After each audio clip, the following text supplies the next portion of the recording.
أعوذ بالله من الشيطان الرجيم. بسم الله الرحمن الرحيم.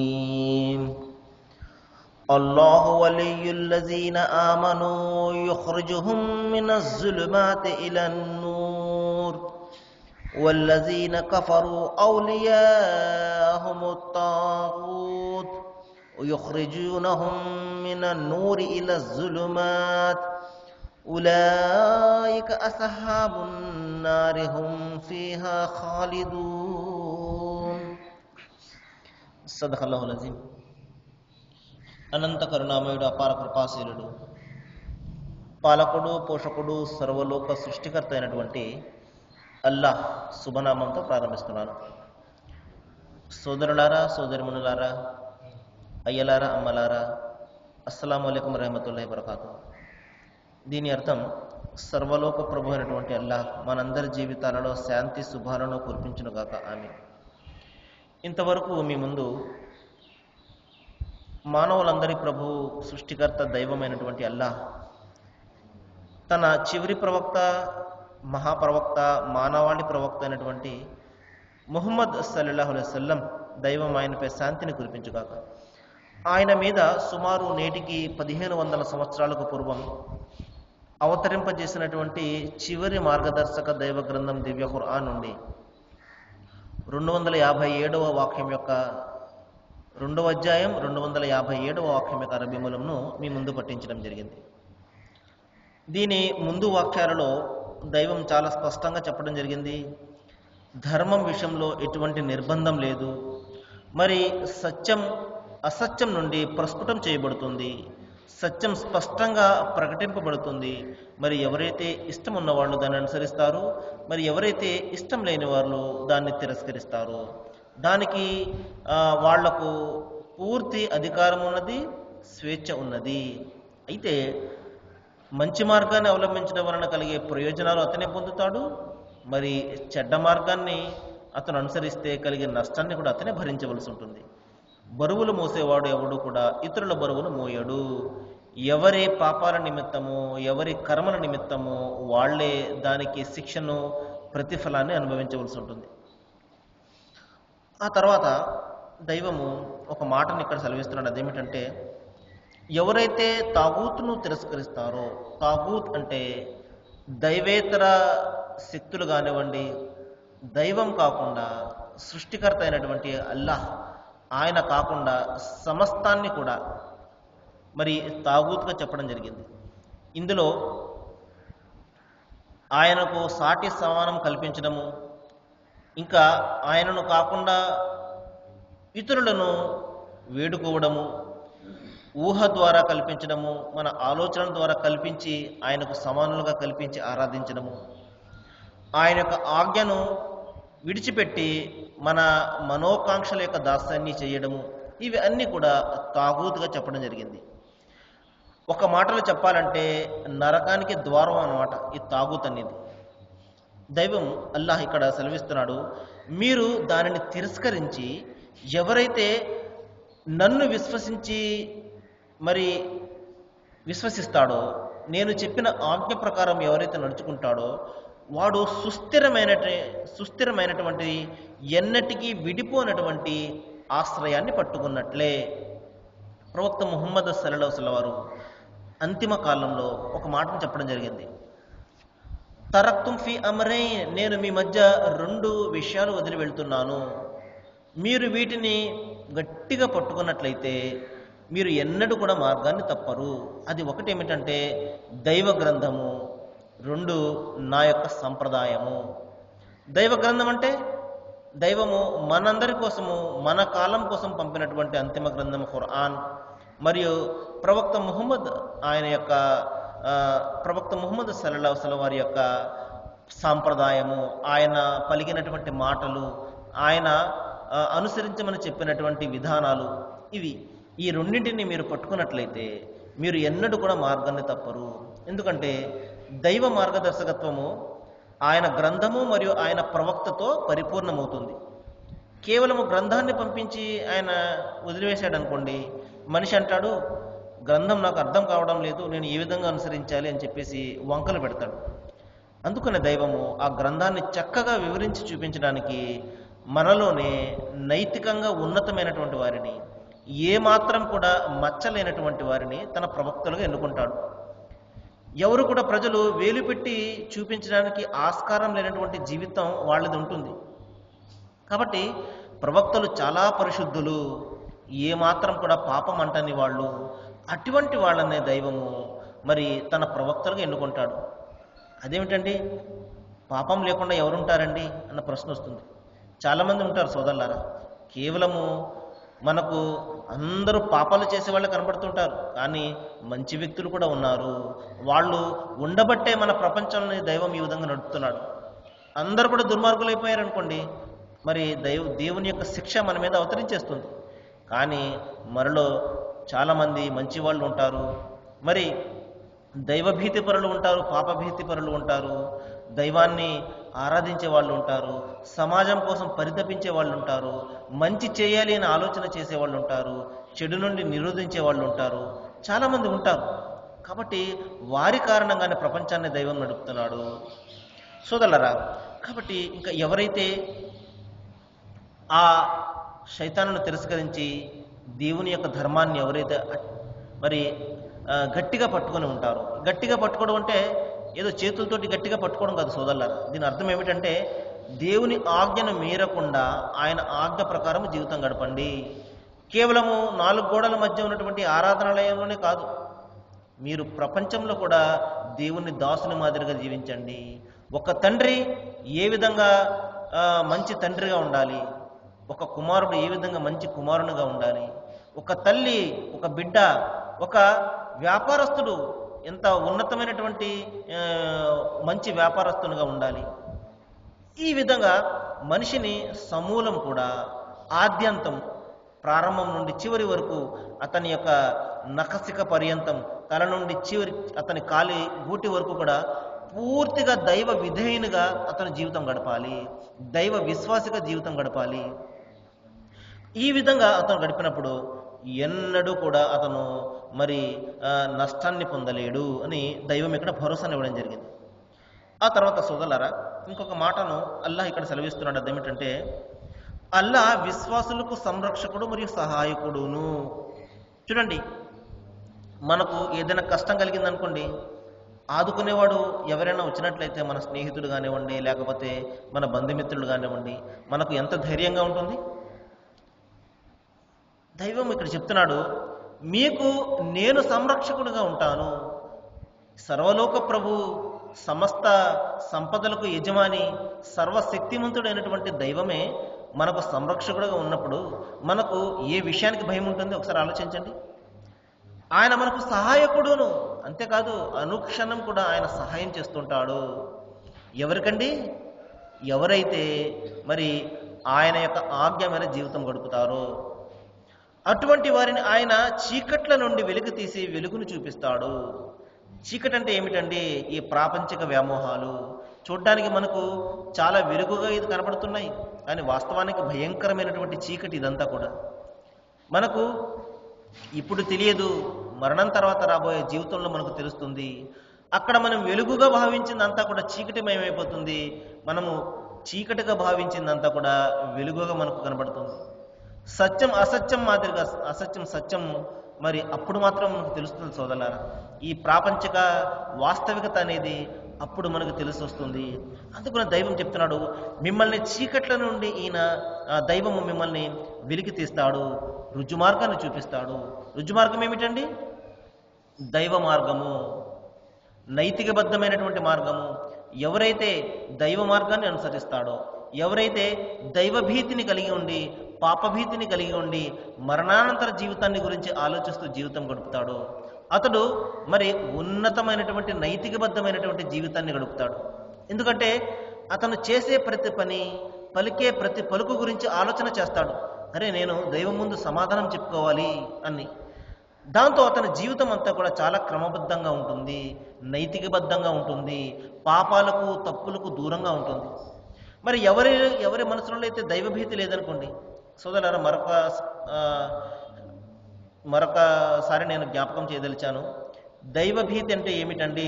మేమందరం కూడా దైవభీతి లేదా మాకు అందరం కూడా దైవానికి భయపడే వాళ్ళమే కదా. నేను మళ్ళీ ముందుకు వస్తున్నాను సోదరులారా, మొదటికి వస్తున్నాను. దైవభీతి మనలో ఎప్పుడు కలుగుతుంది అంటే దేవుని యొక్క అవగాహన సరైన పద్ధతిలో ఉన్నప్పుడు మాత్రమే. కాబట్టి దైవ భావన సరైన విధానంగా ఉన్నప్పుడు, దైవాన్ని గురించినటువంటి సరైనటువంటి ఆలోచన ఉన్నప్పుడే ఆయన పట్ల మనకు భయం కలుగుతుంది. దైవం ఒక్కడేనండి, ఆయన చావు పుట్టుకులకు అతీతుడు, ఆయన స్వరూపం మనకు కనిపించేది కాదు, ఆయన సర్వశక్తిమంతుడు, ప్రతి విషయాన్ని గురించి కూడా ఆయన నమోదు చేస్తున్నాడు. ఒక దినాన మనం ఆయన ముందు నిలబడి సమాధానం చెప్పుకోవాలి, సంజాయిషి ఇచ్చుకోవాలి. ఇక్కడ మనము మంచి చేసినట్లయితే ఆయన యొక్క ప్రతిఫలాన్ని ప్రసాదిస్తాడు, ఇక్కడ మనం ఇష్టం వచ్చినట్టు జీవితం గడిపినట్లయితే భయంకరమైనటువంటి నరకమనే శిక్షను కూడా ఆయన విధిస్తాడు అన్న భయము మనలో ఉందనుకోండి, అది నిజమైనటువంటి దైవభీతి. కానీ మనము మన దైవభీతిని కేవలం 4 గోడల వరకు మనం పరిమితం చేసుకున్నాం. ఎప్పుడో వారానికి ఒకసారో లేకపోతే బుద్ధి పుట్టినప్పుడు వెళ్తాము, ఏదో చిన్న నమాజు లేకపోతే చిన్న దండం పెట్టుకుంటాము, 2 సార్లు లంపలేసుకుంటాము, ఇక అయిపోయింది, నేను చాలా దైవభీతిపరుడిని అని చెప్పేసి మనం భావిస్తుంటాము. సోదరులారా, దైవభీతి అంటే దైవము 4 గోడల మధ్య ఉండేవాడు కాదు, ఆయన సర్వవ్యాప్తి, సర్వాన్ని కూడా చూస్తున్నాడు. మనము ఒంటరిగా ఉన్నప్పుడు ఆయన ఉన్నాడు, 10 మందిలో ఉన్నప్పుడు కూడా ఆయన మనకు కనిపెడుతూ ఉన్నాడు. కాబట్టి మనము అనునిత్యం కూడా ప్రతి చోట కూడా ఒంటరిగా ఉన్న, నలుగురిలో ఉన్న, 10 మందిలో ఉన్న, ఎటువంటి పరిస్థితుల్లో ఉన్నప్పటికీ కూడా దైవం మన వెంట ఉన్నాడు, ఆయన మనల్ని చూస్తున్నాడు అన్న భీతి మనలో ఉన్నప్పుడే అదే నిజమైనటువంటి దైవభీతి. కాబట్టి ఆ విధమైనటువంటి దైవభీతి గల వాళ్లకు దైవము సహాయకుడుగా ఉంటాడు. అంతేకాదు మరి సంరక్షకుడుగా ఉంటాడు. వాళ్లను చీకట్ల నుండి వెలికి తీసి వెలుగు వైపునకు, అంటే స్వర్గం వైపునకు మార్గాన్ని చూపిస్తాడు. ఇది దైవము తన దాసులకు చేసే సహాయం. మరి శైతాన్ ఏం చేస్తాడండి? దైవం చెప్తున్నాడు, మరి తాగూత్ అంటే ఈ శైతాను మార్గాన్ని తప్పించే ఈ ప్రపంచ మాయాజాలం, ఈ ఆకర్షణమయమైనటువంటి ఈ ప్రపంచము, ఇంకా రకరకాలైనటువంటి ఈ వ్యవహారాలు, ఇవన్నీ కూడా మనం చూస్తున్నాం ప్రస్తుత సమాజంలో. దైవభీతి కానివ్వండి, దైవానికి సంబంధించినటువంటి వ్యవహారాలు కానివ్వండి, చాలా కొత్త కొత్త పద్ధతులతోటి దైవారాధన కూడా రకరకాల పద్ధతులతోటి, మరి సంగీత వాయిద్యాలతోటి, మరి ఈ విధంగా దైవాన్ని మనము మూగగా నిశ్శబ్దంగా ఆరాధించవలసింది పోయి, ఈ విధంగా మనము ఈ రోజున మన యొక్క దైవారాధనను మనము ఏ విధంగా మార్చుకున్నామో ఒకసారి చూడండి. కాబట్టి ఈ విధంగా ఈ వ్యవహారాలన్నీ కూడా దైవానికి దూరం చేసేవే. సంగీతం లేకుండా ఏది కూడా ఈ ప్రపంచంలో లేదు. ఇప్పుడు దైవారాధనలో కూడా అది చోటు చేసేసుకుంది. దైవారాధనలో కూడా సినిమా పాటలు, ఈ విధంగా మన ఆరాధన తయారైపోయింది. కానీ సోదరులారా, మనం ఒకసారి మనము పూర్వపు కాలాన్ని పరిశీలించినట్లయితే మన ఋషులు, మన మహా పురుషులు కానివ్వండి, మునులు కానివ్వండి, దైవాన్ని ఏ విధంగా ఆరాధించేవారు? నిశ్శబ్దంగా కూర్చుని తపస్సు చేసుకునేవారు. మరి ఎటువంటి సంగీత వాయిద్యాలు కానీ, ఎటువంటి స్వరూప చిత్రాలు కానీ ఏ మాత్రం కూడా ఉండకుండా వారు కేవలము శూన్యంలో ఆరాధించేవారు. కాబట్టి అటువంటి ఆరాధన మనం చేయాలి. ఆయన ఉన్నాడు అన్న సత్యంతోటి మరియు ఆత్మతోటి ఆయన మనం ఆరాధించాలి. నిశ్శబ్ద ఆరాధన. ఏ విధంగా అయితే చూడండి, మనము ఒకళ్ళతో ఫోన్తో మాట్లాడుతున్నాం అనుకోండి, ఆ మాట్లాడే వ్యక్తికి మనకు తప్ప మూడో కంటికి వాళ్ళు ఏం మాట్లాడుకుంటున్నారో ఎవరికి కూడా తెలియదు. అంతేకాదు ఆ మాట్లాడేవాడు, ఆ మాటలు వినేవాడు ప్రపంచాన్ని మర్చిపోతాడు. ఇది మనము ప్రపంచంలో మనం చూస్తున్నటువంటిది. దైవారాధన కూడా అటువంటిదే సోదరులారా. దైవారాధన అంటే దైవంతో మనం సంభాషించడము, మన యొక్క స్థితిగతులను ఆయనకు తెలపడము, మన యొక్క బలహీనతలు, మనకు అవసరాలు అన్నీ కూడా ఆయనకు విన్నవించుకోవడము. కాబట్టి మనకు దైవానికి మధ్య ఉండే సంబంధము ఈ ఆరాధన అనేది. కానీ ఈ రోజున మన పరిస్థితి ఎంత భయంకరంగా మారిపోయిందంటే, దైవారాధనలో కూడా కొత్త కొత్త పోకడలు, రకరకాల సంగీత వాయిద్యాలు, ఏమాత్రం కూడా ప్రశాంతత అనేది కొలవడిపోయినటువంటి వాతావరణము. ప్రశాంతంగా దైవారాధన చేసుకునే పరిస్థితి ఈ రోజున లేదు. రణగొండ ధ్వనులు, సినిమా పాటలు, ఇంత భయంకరమైనటువంటి వ్యవహారాలు మనం ఈ ప్రపంచంలో ప్రస్తుతం చూస్తున్నాము. కానీ సోదరులారా, దైవారాధన అంటే మూగగా మనము ఆయన ఆరాధించాలి, నిశ్శబ్దంగా మనం ఆరాధించాలి. మనము ఆయన విన్నవించుకోవాలి, మన యొక్క సమస్యలను గురించి ఆయన మనము పొగడాలి, ఘనపరచాలి. ఇది నిజమైనటువంటి దైవారాధన. కాబట్టి ఈ విధంగా ఈ తాగూత్ అనేవాడు ఏం చేస్తాడు? విశ్వాస మార్గం అవిశ్వాస మార్గంలో ఎవరైతే పరుగుడు తీస్తుంటారో వాళ్ళకు సంరక్షకులుగా ఉంటారు. ఈ శైతాన్ అనేవాడు ఏం చేస్తాడు, నువ్వు చేస్తున్న చాలా బాగుందయ్యా అని చెప్పి మనము చేస్తున్న పని తప్పు అని అనిపించకుండా మంచిగా చేస్తున్నావు, చాలా బాగుంది, ఈ విధంగా నీ చెయ్యి అని చెప్పేసి మనం చేస్తున్న తప్పులకు మరింత ఊతమిచ్చి ఏం చేస్తుంటాడు, మరింత ఎక్కువగా తప్పులు చేస్తుంటాడు. చూస్తున్నాం ఈ రోజున పోటీ పెరిగిపోయింది. అక్కడ ఆ విధమైనటువంటి ఆరాధన జరిగితే ఇక్కడ ఈ విధమైనటువంటి ఆరాధన జరగాలి, అక్కడ ఆ విధమైనటువంటి సంగీత వాయిద్యాలు ఉంటే ఇక్కడ ఈ విధంగా ఉండాలి. ఈ విధంగా పోటీ పెరిగిపోయింది. మంచిలో ఉన్నట్లయితే ఆ పోటీ చాలా బాగుంటుంది. కానీ సోదరులారా, మనము చెడులో పోటీ పడుతున్నాము. మనం ఇంకా భయంకరమైనటువంటి పరిస్థితులు కల్పించుకుని వాటిలో పోటీ పడుతున్నాము. కానీ ఇది మనం ఒకసారి ఆలోచించినట్లయితే ఏ విధంగా మనం వెళుతున్నామో ఒకసారి మనకే తెలిసిపోతుంది. ఎందుకంటే మన పెద్దలు కూడా బాధపడుతున్నారు మన యొక్క వ్యవహారాలను చూసి. అరే, కొంతకాలం క్రితం ఎంత బాగుండేది మన రోజుల్లో అని చెప్పేసి మన ముస్లిం వాళ్ళు అయిపోయినటువంటి పెద్దవాళ్ళు బాధపడుతుంటారు. ప్రపంచం ఏంటి ఈ విధంగా మారిపోయింది, ఈ విధంగా దైవారాధన ఏంటి ఇంత కొత్త పోగడలు చోటు చేసుకుంటున్నాయని చెప్పేసి వాళ్ళు బాధలు పడుతూ ఉంటారు. కాబట్టి సోదరులారా, ఈ విధంగా ఈ తాగుత్ అనేవాడు ఏం చేస్తాడు అంటే, మరి అవిశ్వాస మార్గంలో ఎవరైతే అవలంబిస్తుంటారో వాళ్లకు సంరక్షకులుగా ఉంటాడు. వాళ్ళని ఏం చేస్తారు, వీళ్ళు వెలుగు వైపు నుండి తీసుకుని వచ్చి చీకటి వైపునకు వాళ్ళని మరి మార్గాన్ని తప్పించేస్తారు. వాళ్ళు వెలుగులో ఉంటారు కానీ అంటాడు, అరే నువ్వు చీకటిలో ఉన్నావు, ఇది కాదు సరైన పద్ధతి, నా వద్దకు రా, నేను నీకు వెలుగును చూపిస్తానని చెప్పేసి వాళ్ళను నరకం వైపునకు తీసుకుని వెళ్తారు. కాబట్టి సోదరులారా, మంచి ఏదో చెడు ఏదో మనము తెలుసుకోవాలి. భగవద్గీత గ్రంథాన్ని మనం పరిశీలిస్తే 16వ అధ్యాయం 24వ శ్లోకాన్ని మనం పరిశీలిస్తే అక్కడ చాలా చక్కటి ఒక శ్లోకం మనకు కనబడుతుంది. ఏది మంచి ఏది చెడు అక్కడ మనకు చెప్పడం జరుగుతుంది. తస్మాత్ శాస్త్ర ప్రమాణం తే కార్యకర్య వ్యవస్థిత్వ జ్ఞాత్వా శాస్త్ర విధానోక్తం కర్మ కర్తుం ఇహార్హసి.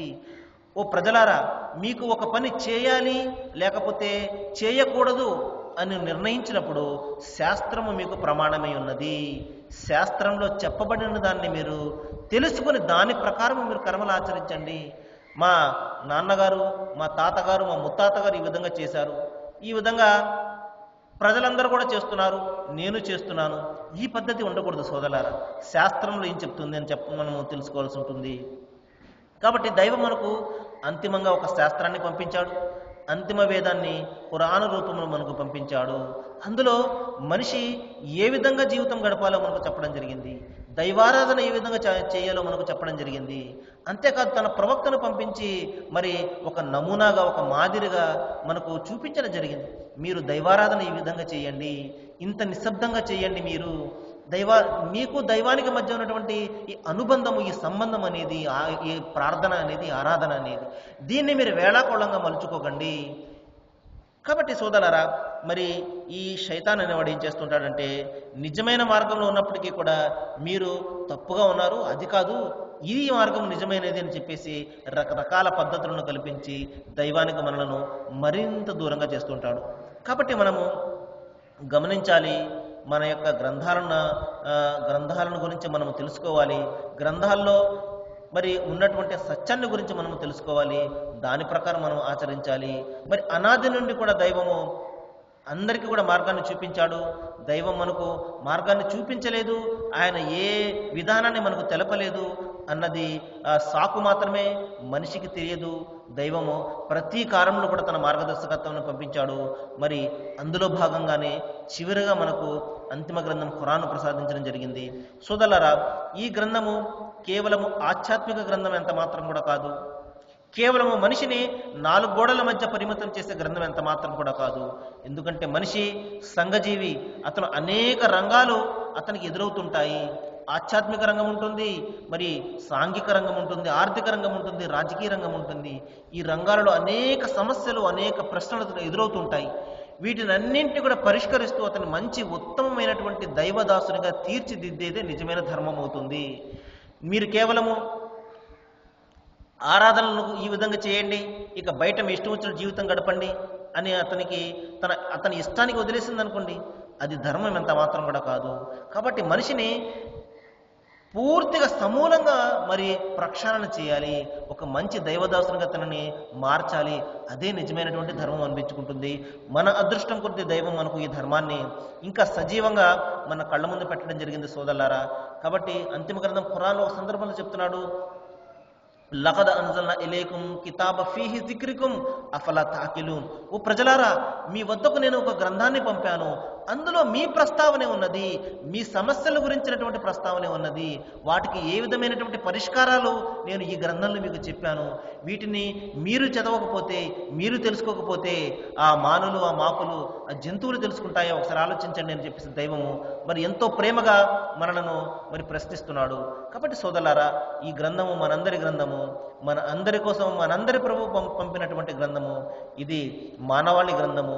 కాబట్టి దైవాన్ని నేను ప్రార్థిస్తున్నాను, ఏ విషయాలైతే మన ముందుకు వస్తున్నాయో సోదరులారా, వీటిని మనము చెప్పేవానికంటే వినేవానికంటే ఎక్కువగా ఆచరణ చేసే విధంగా దైవము మనందరి మనసులను కూడా మలచాలని, మన అందరి హృదయాలను దైవము కలపాలని, దైవధర్మాన్ని అనుసరించే విధంగా దైవం మనందరికీ కూడా మరి శక్తిని ప్రసాదించాలని, జ్ఞానాన్ని ప్రసాదించాలని నేను అల్లాహకు దువా చేస్తూ ముగిస్తున్నాను. వాకులు దవన అనిల్ హమ్దులిల్లాహి రబ్బిల్ ఆలమీన్. అస్సలాము అలైకుం.